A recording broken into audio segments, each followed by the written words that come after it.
I'm going to try and show you my heart more than I probably do. I feel like I do a pretty good job of being honest, but I'm going to let you go in some ways deep inside to this pastor's thoughts and minds and this man's thoughts and minds. And I want to kind of say it this way. I've been in the last couple months probably, and may still be for the next couple months, I have no idea, in an existential crisis. I say existential crisis because I really don't know what that means, but it sounds a lot better than my life is falling apart. Or I don't know what's going on in life and those kind of things. But it has that feeling of this, I don't know very many people, if I can put it this way. And maybe because they don't share it very often, and maybe it's just me who goes through it and then shares it as I'm going through it. I have no idea. But how many of you have ever had to just rethink kind of everything? Okay, you've had to go, man, maybe something has come up, a divorce or something, you have to rethink the whole future of your life, or a death in your family, or a situation you can't control and you have to rethink, what does this mean? Or it may just be a belief system that you're trying to figure out, what do I really believe and why? And so for me, I called it an identity crisis. Back then, I was in college, about 18 years old, and I remember, and I've shared this before, so I'm going to share a very fast version of it this time. My discipleship leader from my previous year had come back, and he was just a guy who was helping me grow in the Lord, just a couple years older. And we were talking to him, and I found out he had been in jail. And I'm like, well, that doesn't seem very good for a discipleship leader, to be in jail. That's not where you're trying to lead us. But he'd been in jail because he was protesting abortion. And back in the late 80s, that was not a happy thing. And I began to think, what belief do I have as an 18-year-old that I'd be willing to go to jail for?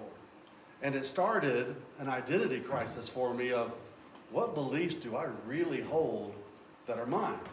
Or are they my parents, or are they just what I've always heard, so therefore I believe them? And I really began to think through, and literally for 2 or 3 months, people would ask me, Brett, you okay? I go, I was just kind of going through an identity crisis.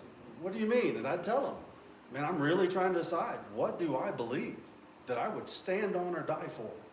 Or at least go to jail for. I was going all the way to die for, because Scripture calls us to die to those for those things, and as we follow God. So it wasn't too big of a leap to go that direction. But I really began to ask those questions. What am I willing to die for?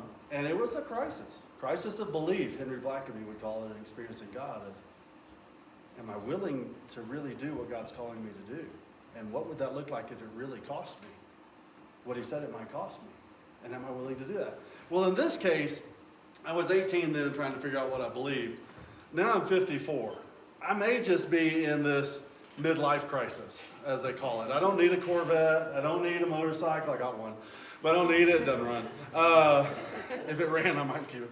Anyway, I don't have all that. I'm not looking for a new marriage. I'm not looking for, but there's this moment that I begin to ask the question is, what am I going to be? I mean, not what do I believe, but what am I going to be?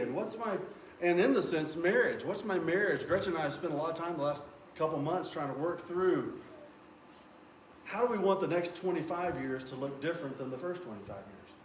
Or do we? Or where do we want it to improve and get better and stronger and not just accept where it is? Does that make sense?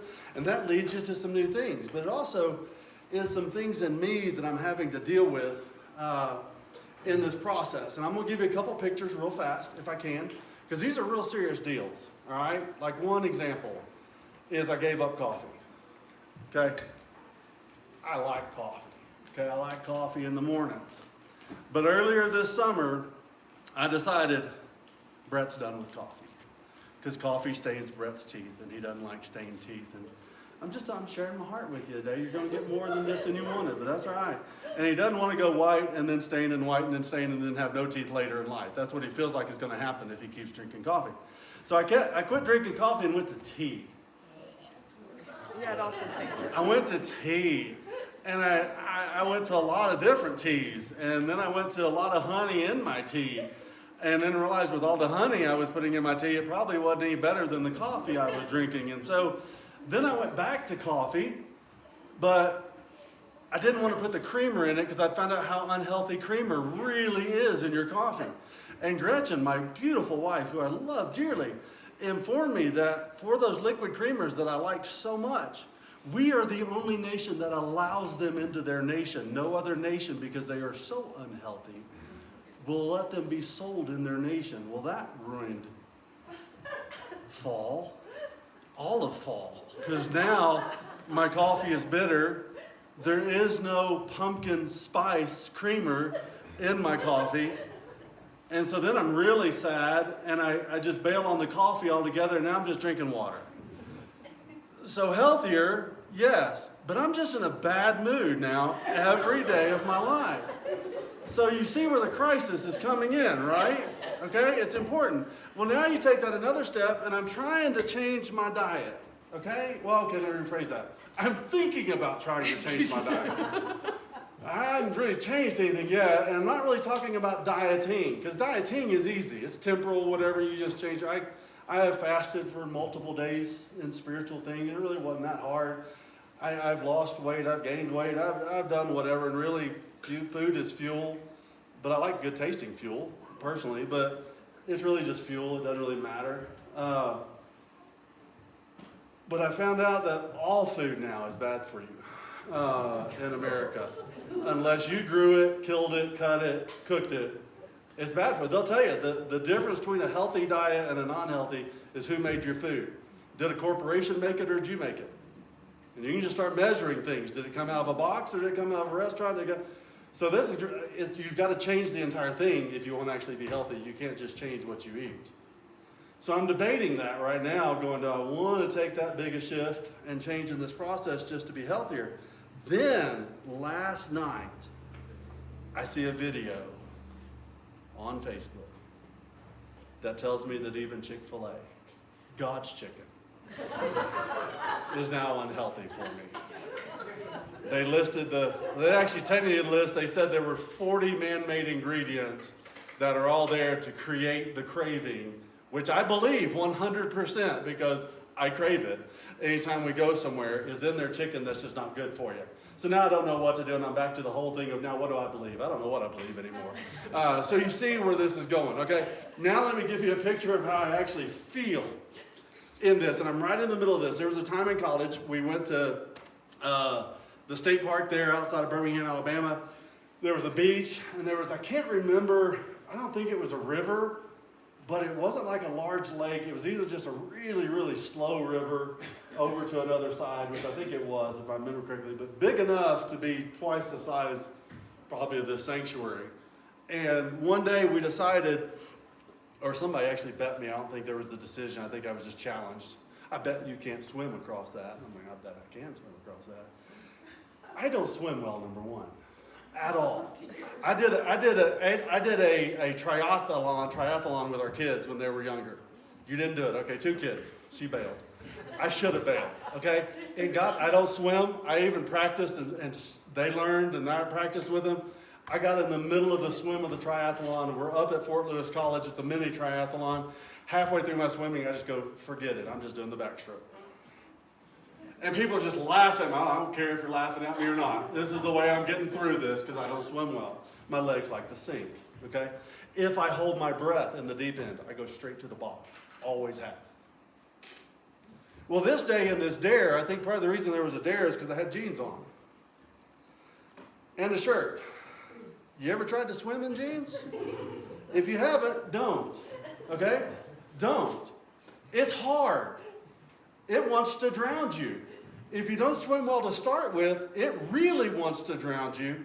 And the sheer exhaustion I got, because my legs just don't kick. They just don't do this. They just, it's all this. So I got to the other side. And I remember thinking, whew, man, I survived that. Oh, wait, no, I survived half of that. Okay? So that's where I am this morning. I'm just letting you know and being honest. I feel like I'm about halfway through this existential crisis. And some of you may be close enough to me to notice, Brett seems a little off. I don't know. But there's definitely been some distraction and some things going on. But I had a moment of clarity a few weeks ago that I'm going to share with you that is helping me through the process as I get ready to dive back in and swim back across to safer ground. But in this process, I think the reason most of us don't do this is because it is really hard. It takes a lot. It takes a lot emotionally. It takes a lot mentally.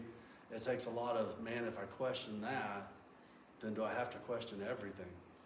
And if I have to question everything, then how much changes and how much am I willing to change in some of those things? So that's part of where I am in this process. So if I can, as we go through this story, a couple weeks ago on my bus, I was trying to get a different understanding of me. So this was probably actually the midpoint. So realistically, this a couple weeks ago on my bus was the midpoint of swimming across. Now I'm trying to swim back. But understanding of me and who I am. And it started with a really simple question. I was literally on the bus, 7 o'clock in the morning, driving. God started early this day. Sometimes I think on the bus, sometimes I try not to think on the bus. You never know which day it's going to be. But this was one that I've told y'all before, God sometimes will just download information faster than I can write. And those are the times I know it's God and I know it's not me, because literally it's just coming about as fast as I can think it. I'm trying to keep up with it. So that's how my day is starting, literally on the first run of the bus. I'm going up the road and I'm thinking, Brett, I'm just talking to myself. It's okay, I can do that on the bus. Lots of people talk to themselves on my bus. Lots of them. Did you need something? No. They'll yell at people outside that aren't even there. But anyway, so I'm talking to myself, joining the crowd on my bus that morning. And I started thinking, how am I doing? Brett, how are you doing? Was the first, how are you doing? Doing. How am I doing? That's an interesting question, because I'm a performance-based individual. 100%. Performance-based. So how am I doing? And I was thinking about, how am I doing? How have I done in this? How am I doing in my marriage? How am I doing with my kids? How am I doing with my grandkids? How am I doing with my in-laws? How am I doing with you guys? How am I doing with my friendships? How am I doing with my job driving? How am I doing with my spiritual heart and life? How am I doing?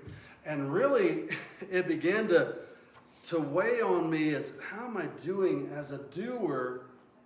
God just kind of said, you know, Brett, that's really not even the right question to start with.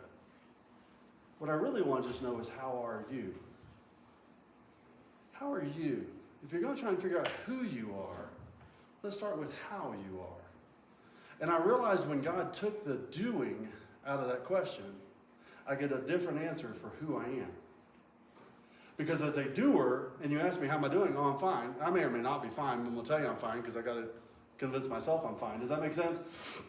And a lot of times I really began to think to ask this question, because really part of what I'm trying to do in my life, and part of the existential crisis right now, is trying to figure out how to connect to people better.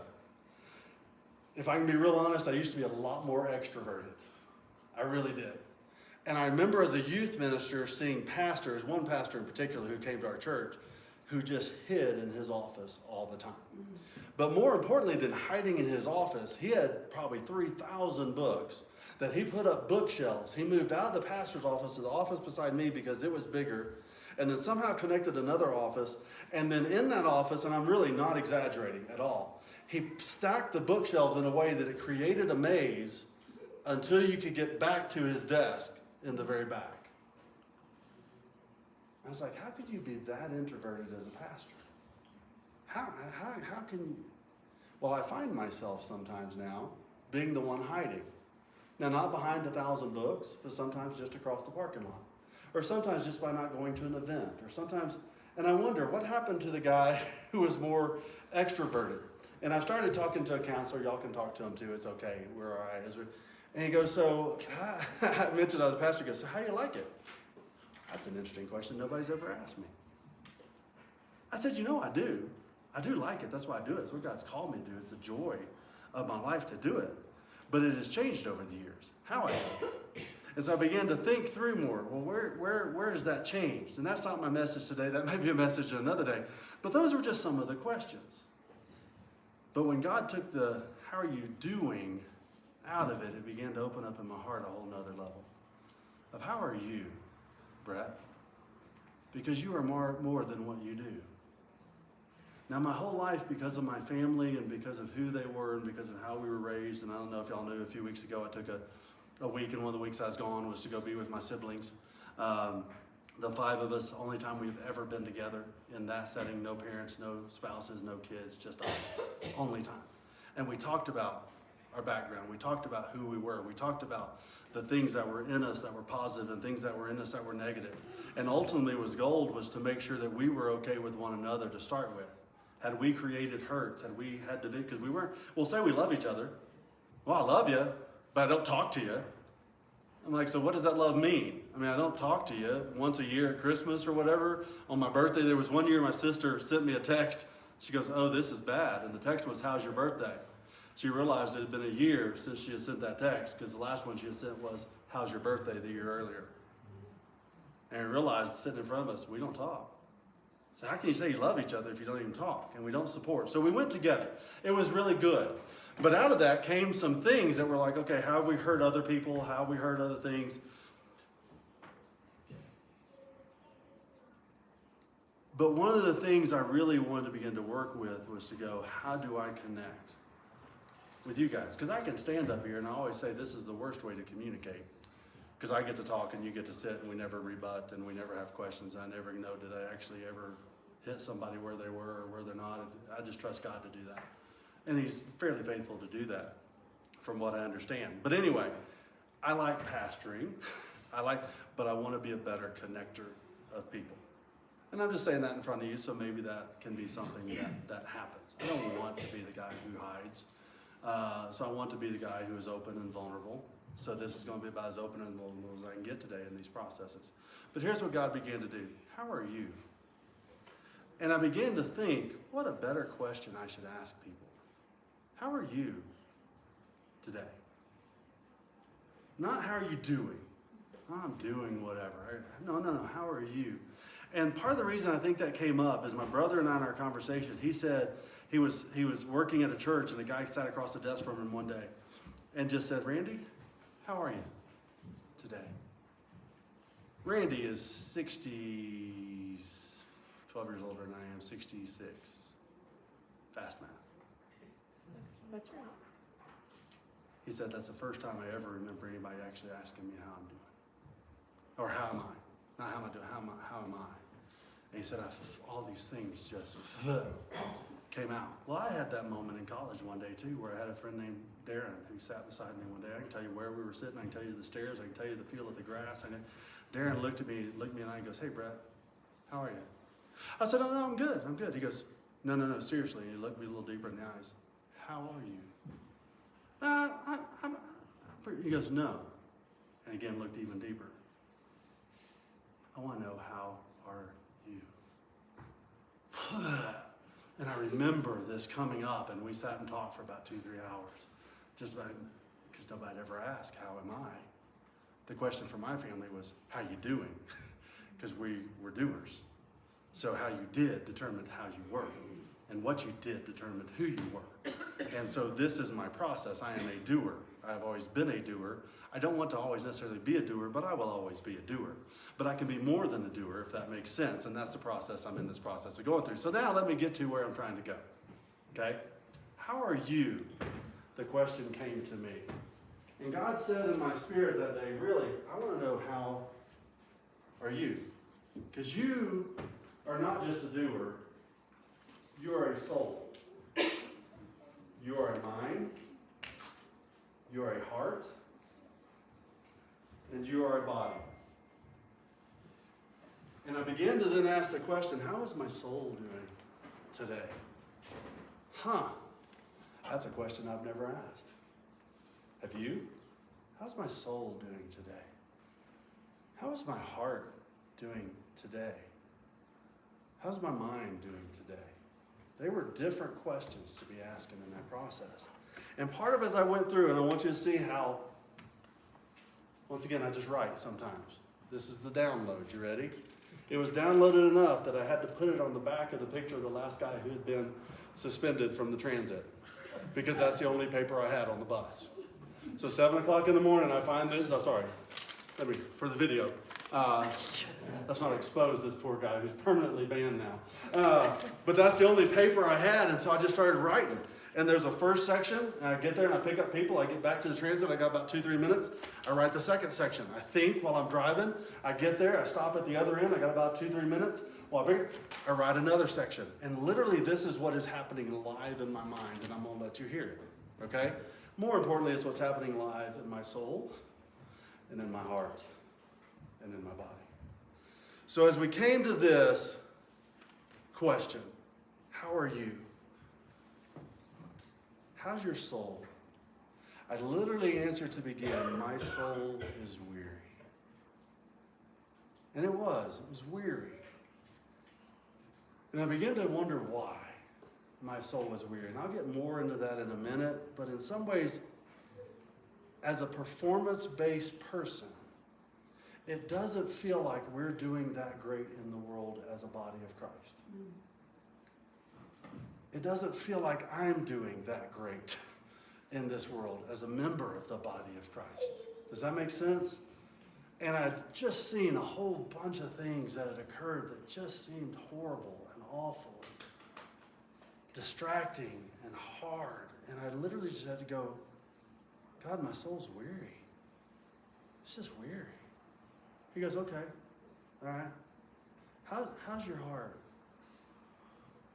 Man, at this point, this is a great Monday morning, by the way, with no coffee. All right, lighten all up a little bit. My heart is broken. I mean, it really was. Like I said, we're working on our marriage and relationships, and even in my family, working on relationships, and what pain has been there and what hurt has been there. And I realize as you try and expose and heal, you have to expose the hurt because you want to heal. And oftentimes when you, especially if it's like surgery, you've got to create a greater wound in the surgery than the initial hurt in the first place. But it's necessary in order to heal, and you've got to go through that journey. Does that make sense? So I've been going through a lot of that with a lot of people and just trying to go. So my heart was broken because of the pain that I knew I'd caused others. I'm just broken, just going, God, I don't want to cause pain. I hate causing pain. The other side is the disappointment that I felt like I was. Now again, as a doer, that's significant, because as a doer, what I do is how I am and who I am. So if I disappoint, then I am a disappointment. And I will carry that around. And I thank you for saying no. My wife says no too. But that's how I process it, because I'm a doer. Does that make sense? And for this point in time, that's where I was. I said, my heart is broken because of the hurt that it's called, but it's also broken because of the disappointment that I feel that I am, because of what I have done or not done. And it's how I feel about myself. So therefore, I wrote in parentheses, I hide. Because I don't want to be a disappointment. And I don't want to be a pain to others. And I think sometimes, and this will just be free counseling for a pastor, pastoring just magnifies that. Just magnifies that. Because you think, well, how do people think? What do they think? Well, so it just makes it bigger. It doesn't create it at all. It's not. It just magnifies it. And so I feel that sometimes harder than I should. Now, I don't need you sad for me today. I don't need you trying to fix me, okay? If you want to go on the journey with me, I'd love to know your insights. I would love to journey with you. But let's do this together in this process. But let's go on with this and what. So then the question said, my mind. How's your mind? And I'm literally driving on this bus going, my mind is just trying to figure out this world and how it relates now to my soul and my heart. That was a new thought. Because I felt like it's always trying to figure out this world anyway. It's always evaluating. It's always taking part of the process of a what do you call it? Just lost it. Dyslexic mind is the word I wanted. Is it'll see everything from every angle. That's why it flips and it flops and it moves things and can do that.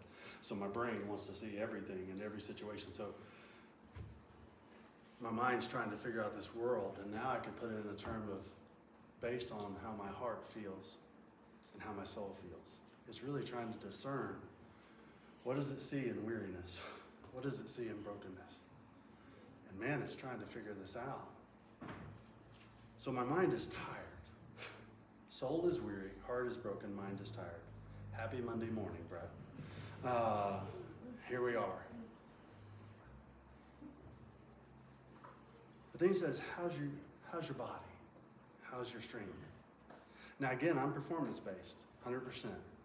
I've been working out really well, so I was feeling pretty decent about that. But realistically, how I am is how I have done.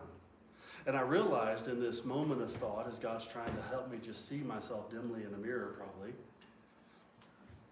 that what I do is I discredit what I've done. So therefore, I discredit how I am or who I am. Because I'm a doer, but I discredit what I've done. Does that make sense? That doesn't sound very healthy, does it? But I do that a lot. I'll diminish. Any of y'all with me on this? Okay, good. I didn't think this was just for me. I've talked to a couple people about this and they're like, okay, I'm gonna have to chew on that for a while. All right, good. That's what we're gonna try and do here. Now here's the beauty of this.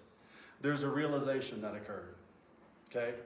Now all this is just, here's your moment. Now let me enter in, God kind of said. And a realization began to occur, and it's this, okay? Hopefully this sets some of you free. It definitely began to set me free. First thought was this: my soul, remember I am 100% performance-based, I'm a doer. How I am is how I do. God said, but your soul can't do anything. Your soul can't do anything. Now it is the essence of who you are. It is the only thing in you that is eternal. And it can't actually do anything. That's an interesting thought. And I had a guy on my bus one time. You get some wise sages on the bus. Sometimes you just get crazy. It's okay. Sometimes they're the same person in this process. But I had a guy one day say, you realize your soul never ages, right? And for him, he said, my soul is permanently 18. My soul is permanently that best version of me. That my soul is permanently the strongest I ever was. My soul is permanently. And I thought, I'd never thought about the fact that my soul never ages. But if it's eternal, it doesn't. There's a point where that soul comes into who you are, and it may change, but it doesn't age. It is at the strongest you ever are at all times. It doesn't diminish. So the essence of who you are that is eternal has nothing to do with what you do. Well, that'll mess with a performer's mind. Then I had this thought, you know what? My mind can't do anything either. I mean, physically, my mind can't do anything. It thinks, it instructs, it's useful, it's powerful, it sets up everything else that happens, but it doesn't actively, actually do anything. So now I've got two parts of me, my soul and my mind, that aren't doers. They're thinkers, they're instructors, they're the essence of who I am, but they're not performers. Okay? Well, let's go to the third thing. So, Brett, how's your heart? Well, you know, my heart really can't do anything but sustain the other three parts of my body. And as a heart, what I mean is that emotional core of who you are, and again, incredibly significant. Incredibly significant. But again, doesn't really do anything but sustain the other three parts. The heart sustains that emotion, that inner spirit, that soul. It sustains the body so the body can perform. It sustains the mind so the mind can think. But it really doesn't accomplish anything out in the world by itself, does it? And that's what I mean by I'm a doer, it's not performer, that's not the right word. But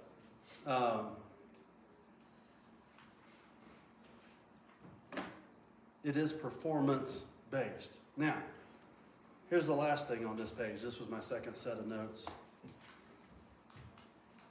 Body's the only thing that can do anything. But it's only 1/4 of who I am. And God just kind of went, now, Brett, I need you to know, how's your body doing? It's okay. The body is the only one in this list that can do anything. But it is only 1/4 of who I am. So if I'm basing myself all on performance and on my body